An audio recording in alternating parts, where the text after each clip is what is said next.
A lot have been in ANIOCHA South political air in the recent time. But first, let's look at the political evolution of ANIOCHA South. You were an active participant. How would you describe the ANIOCHA South political trajectory? Thank you very much for having me here. My name is Okodili. I'm from Benjamin in Ward 8. I'm a member of the People's Democratic Party, PDP. I'm a journalist by training. I was a special advisor to former Imo governor on media and publicity. I was a defense correspondent with the Nation newspaper before my voluntary resignation. I was a task force chairman under the administration of Honorable Manuel Soroko, then chairman of ANIOCHA South local government area. So I've always been around in ANIOCHA politics. I have equally understudied unfolding developments in ANIOCHA South local government. So to say, I cannot describe myself as a neophyte or a newcomer in the politics of ANIOCHA South local government area. So I am well equipped. I think I am better placed to talk about it than most of these people arrogating such position to themselves. But having said that, like you asked, why is it that ANIOCHA South has been in many things have been said recently concerning ANIOCHA South. The politics seem to have been heated up, even though the council election is still a little bit far away. Yeah, why that is because there is a plan to push through what I call an absurd and inordinate ambition. Currently, the news, not just the news, the moves are on, the arrangements are on, the alignment and realignments are ongoing by the current council chairman to seek another term as a council chairman. Now, there is nothing bad with his ambition. But what is completely and totally wrong with it is the fact that it is the turn of Nsukwa clan to produce the next chairman of the council. Simple and short. So what we're agitating for, the agitations you hear every day, is the issue of equity and fairness. What we're saying is, yes, Ogwashuku clan has taken their fair share by producing the local government, by putting the House of Assembly member representing the local government. Obola has equally taken her fair share by producing the commissioner from that local government as appointed by the governor of the state. So what we're saying now is simple and short. The local government, the clan that is left out now is the Nsukwa clan. It should be allowed to produce the chairman, the next chairman of the council. It is simple and short. So when you hear people talk about it, it is not as if the Nsukwa clan is begging to. The Nsukwa clan is demanding what should be their due right under this current circumstance. And that is what we're pushing for. So when you hear about it, this is just the beginning. Until that is realized, this thing you're seeing today, this agitation will continue to grow. And it will be the best interest of the party to wade in at this period and ensure that justice and fairness is served in this circumstance. And that is the only thing that can assuage all of these factions and all of these sections of people agitating for this issue of power shift. We have a history in ANIOCHA South local government. Many people may have forgotten that among these three clans, these positions have always been divided among them. Even though we had cases, very uncommon cases when Ogwashuku had to produce both the chairman and House of Assembly. And in some cases, Obolo equally produced at the same time House of Assembly member and the commissioner, or vice versa. But the only clan that has been on the losing end is Nsukwa clan.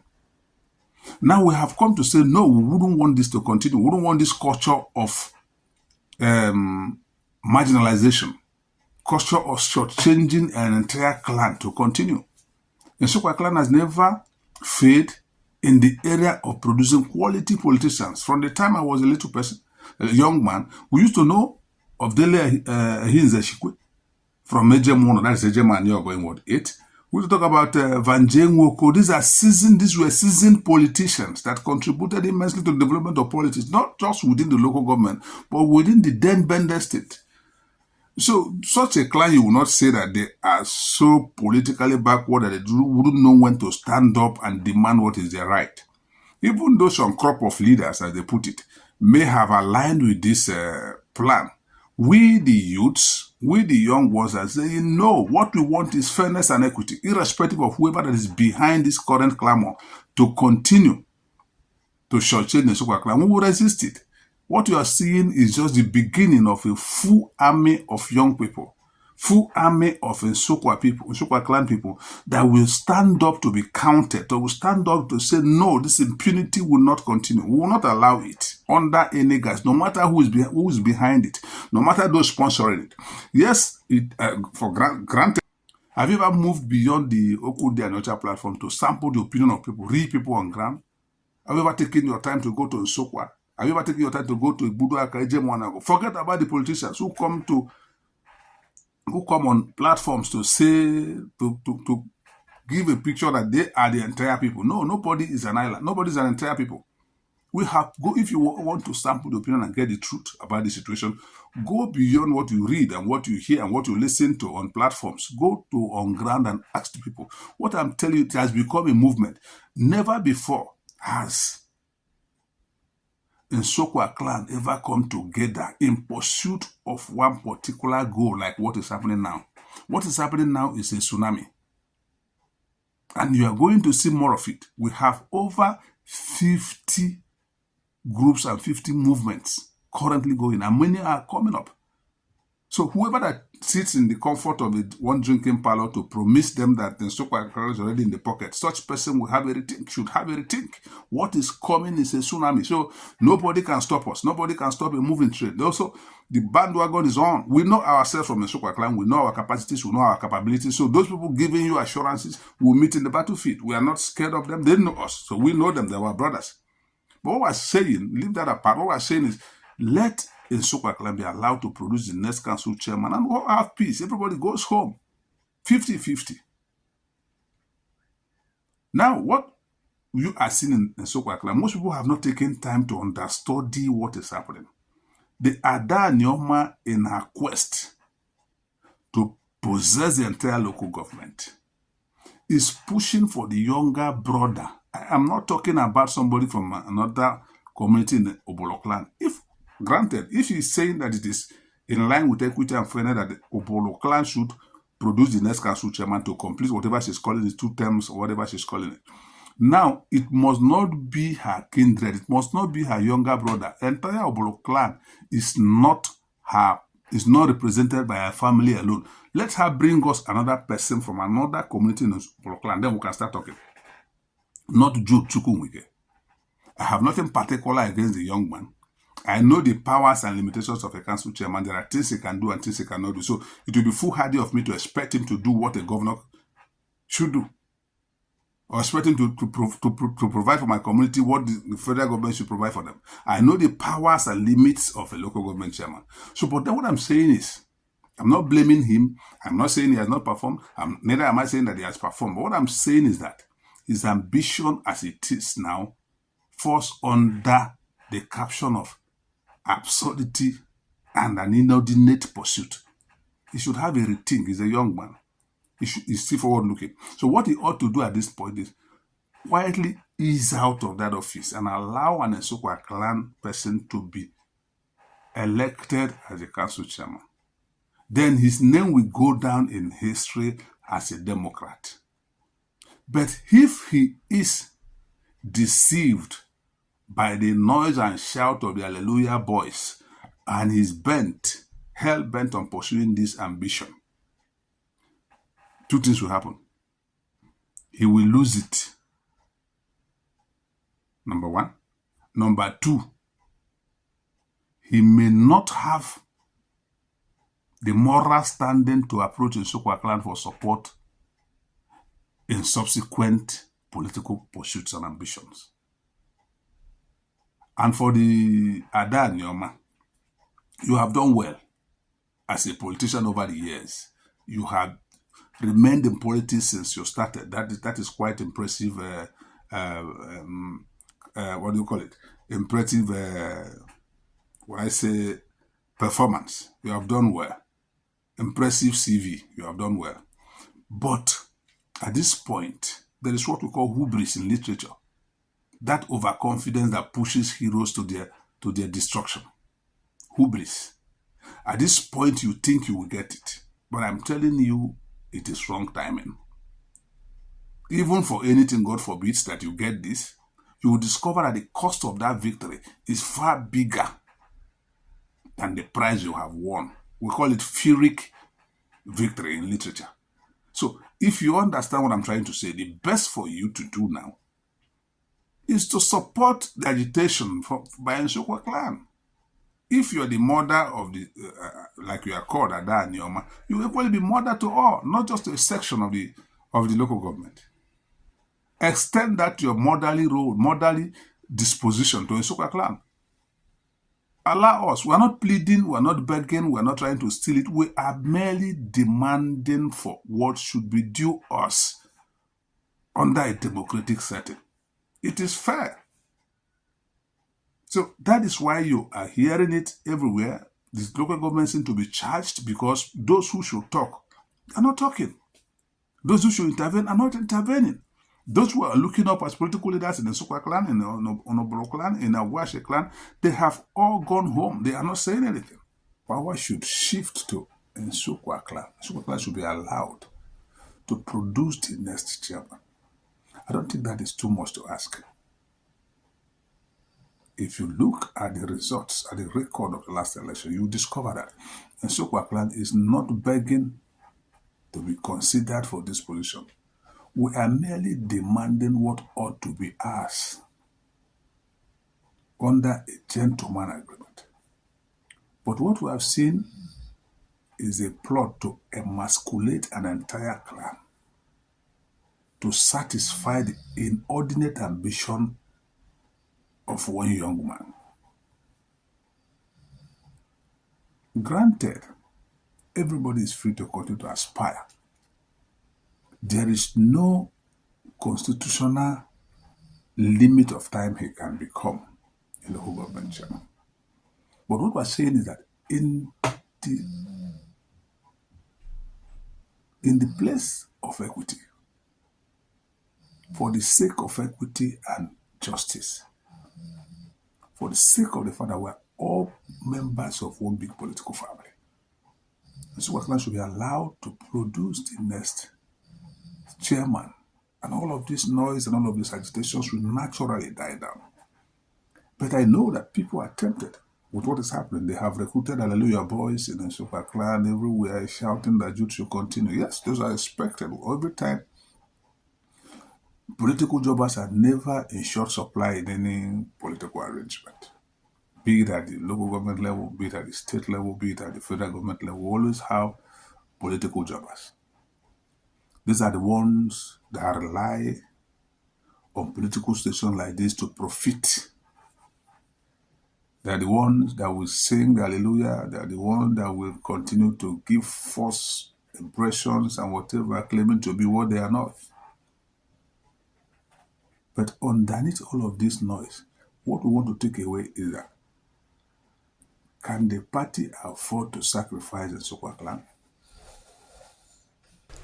What do you make of the proposition to go into an understanding to concede the chairmanship in 2024 for 2027 by your clan? As it appears, some are already buying into that. From the much you know about politics, wouldn't that facilitate cohesion and understanding? Yeah, thank you very much.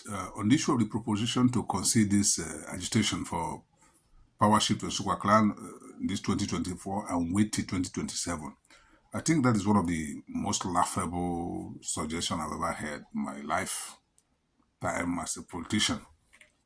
It is unacceptable. It is unimaginable to think that an entire clan can be so naive to buy into such flimsy promise. Nobody has the knowledge of what will happen after now. That is an exclusive reserve of God. It's only God that knows what will become of the political arrangement in 2027, not one Ada Anioma somewhere. So what we're saying is that we have gone on an expedition and this is the spot we came back with. It should be divided. Then we can talk about the future. You can't, if you are a hunter, you cannot sell a price you have not caught. You can't go negotiating the price of antelope with somebody and you have not even gone to hunt it. What if you go, I didn't kill any antelope? You wait until you go and hunt and come back. It's a common native knowledge. Common sense should tell us that what we have on ground is the local government chairman. That is what we're asking that we take. Anybody telling us to wait, we should forgo this one that is already in the bag. We should forgo it. It tantamounts to taking the fish you have already caught during the fishing expedition and throwing it into the river. We have this one already. You can't take it away from us by mere promise. We are not kids. You can take that to the birds. Tell that to the Marines. What we're saying is that 2024 is sacrosanct. We want it in 2024, not in 2027. We're not mincing words. We have been loud about it enough. So even some of our brothers are here and singing the slogan of 2027. Do they know what will be the political configuration of the state in 2027 or the local government? 2027 is a long time. We can't wait. We can't accept that. It is a no negotiation. It is dead on arrival. The best I can say. That suggestion is dead on arrival. Nobody's going to accept that. And I can tell you, the funniest thing? Why? Because I'm a very open person. I like to say my own the way it is. Because I have no fear. I have nothing to hide. I don't care whose ox is God.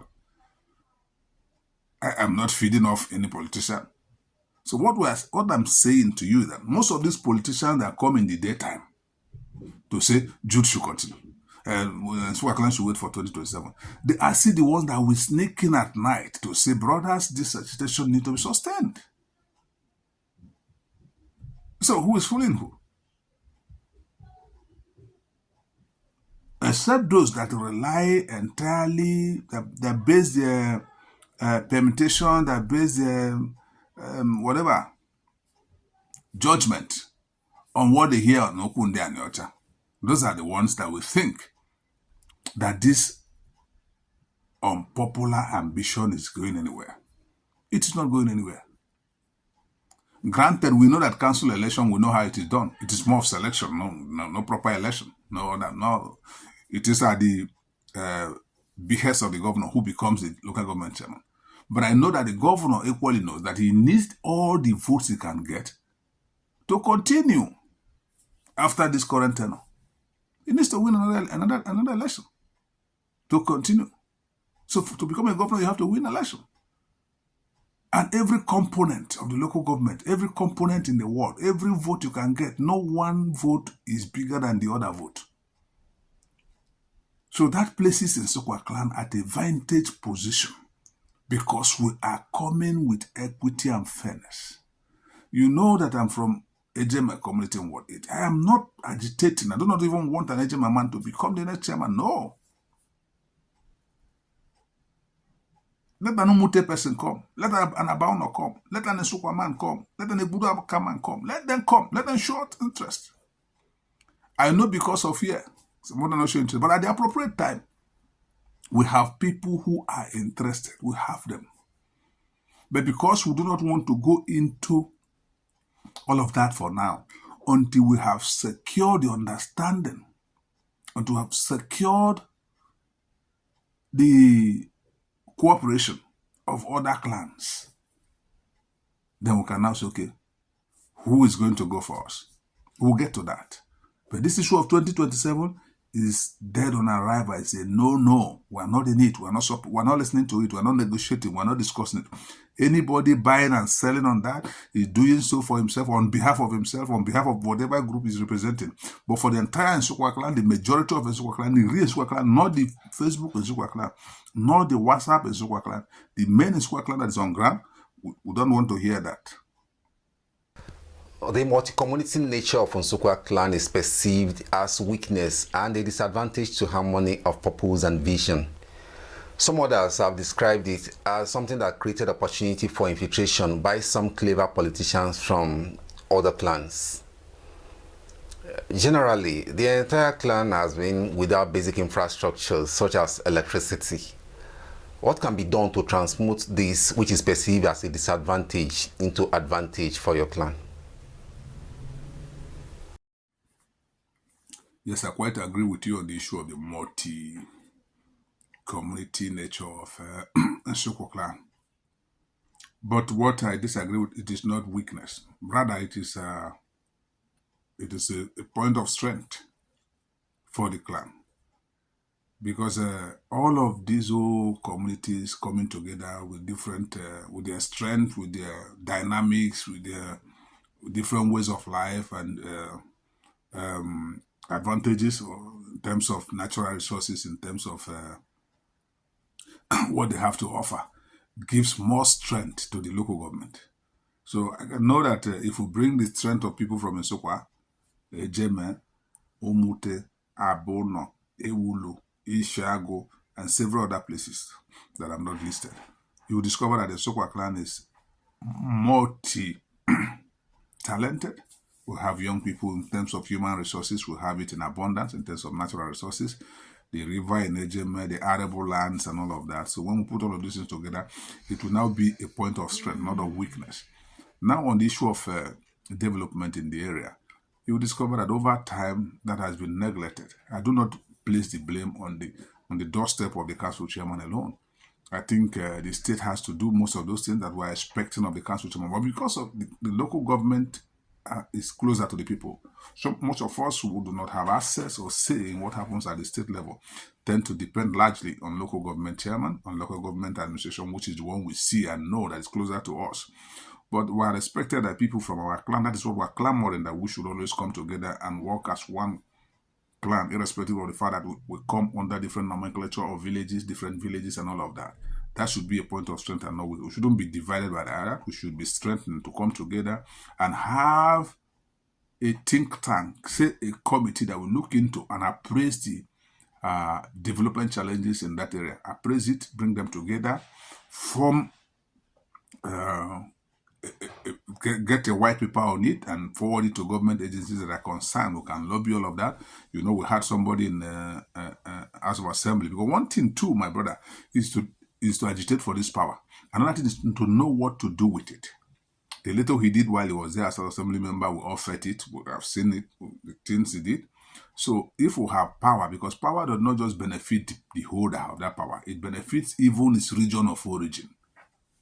So to say that sun shines on those standing before those kneeling. So if we have a representative from among us, our case will be faster attended to than if we had somebody from another place. Because we first of all treat the cases of those people from this place. It's just like a parable that our people used to say, that a goat brought from home to appease the gods does not need any second thought from anybody before explaining the problems of that household to the gods. But if you buy a goat from Kaduna now, and a Nsukwa man or an Ejema man buys a goat from Kaduna to appease to the gods on the problem facing a household in Ejema, when the goats get to the spirit world, they will first of all be asking, what is the problem of that household? Because that goat has never been a member of that household or have been an issue. So what we're saying is that for development to come, power should be devolved. It shouldn't be concentrated on one particular clan. All of that clans should take turn to produce all of these elective, to occupy these elective offices and even appointive offices so that they can have the opportunity to present the issues, the development challenges affecting their people to those in power, appropriate places that will address them. So until we do that, we will continue to fall short. That gap, that development gap will continue to widen. So what we're saying now is, if we have a local government chairman from Nsukwa clan, we can go to him at the dead of night. Say, look at this place, do this one, do this one. It was when Imachoroku was chairman that we had a receipt for the first time in some of those communities. In Ejema, Aniogo, in Ejemuno, and several other places. That is what I'm saying. It will take another person from that same clan to come and do what he can do. I've had people promote this current council chairman that he has gone to Egbudu to paint a hospital, build a hospital, go to Ejemono to paint. Those things are not what we're talking about. We're talking about deliberate attention given to the developmental challenges in Nsukwa clan. And that can be best addressed by somebody from that zone. I stand to be challenged. So we are pleading with their brothers from other clans to support this simple mission to allow for fairness and equity. And history will remember them. Let us not be fooled. Let us not be deceived. In ANIOCHA South local government area is not the property of one person and can never be. I respected, highly and respected leaders in ANIOCHA South local government to wade into this at the appropriate time. You are a veteran journalist, having worked in many media in different states. You have served as an advisor to Imo State Governor. You have worked with the Nigerian defense. You are now living outside the shores of Nigeria. What are your views on politics, politicians, and governance generally in Nigeria? Just opposing that with what you see in the West. Why are things not working here? Thank you very much on that. And I want to say that my experience over time as a journalist has actually exposed me to the mindset and how the mindset of an average Nigerian politician. It is the mindset of a conquest, a conqueror. They believe that once power is served them, yeah, they have won. And they can do with it whatever pleases them. That has been the bane of development in Nigeria. When politicians think that it is about conquest, it's about winner takes all. So once they have won, they jettison all sound reasoning. They jettison everything that has to do with the people. It is a very poor mindset that we need to change if we have to move forward as a nation. Now, if you compare Nigeria and the West, you discover that both in the leadership and the followership structure, there is a world of difference. The followers are responsible because the leaders are responsible. You get the kind of followership you deserve. Followers equally get the kind of leadership they deserve. When you vote the wrong people into power, what do you expect? Whatever that comes your way, you take it. But when leaders are not accountable to people, when leaders are not true and genuine to the people, you would not have a followership that will be law-abiding, a followership that will buy into whatever program you have. In the West, people pay their taxes happily because they have seen the tax work for the people. But in Nigeria, we have had cases of one person pocketing the entire tax of the country. One person diverting the entire tax. Now, what encourages you to pay tax next time when you read about those very painful stories?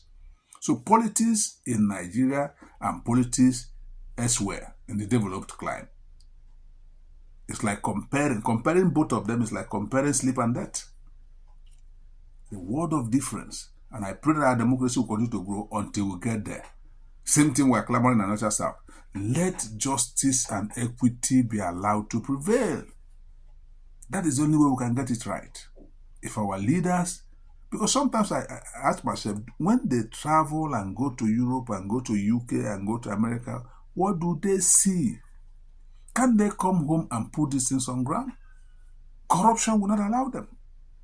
Because they see the issue of government and governance as an opportunity to take your share of the national cake. Now the national cake is depleted, if not completely exhausted. Nothing to take. I don't think there's any more cake to take. What about the cake that our children will take in future? So it's about time that we go back to the drawing board. It's about time we encourage a new crop of politicians, a new set of thinking, a new dynamics in our politics, so that people will know that leaders can be trusted, so that they can have followers who are willing to sacrifice to build a better Nigeria. Until we do that, we will continue to run around the same place. No matter the political party that will win, no matter the zone that will produce the president, if we don't do the right thing, you can't do one set of things the same way and expect a different result. we have to do things differently going forward. We should be accountable. Kingsley Okodili is reaching us from Germany. Thank you immeasurably for your rich perspective and for giving us your time. Let's do this again sometime. Thank you very much. God bless you.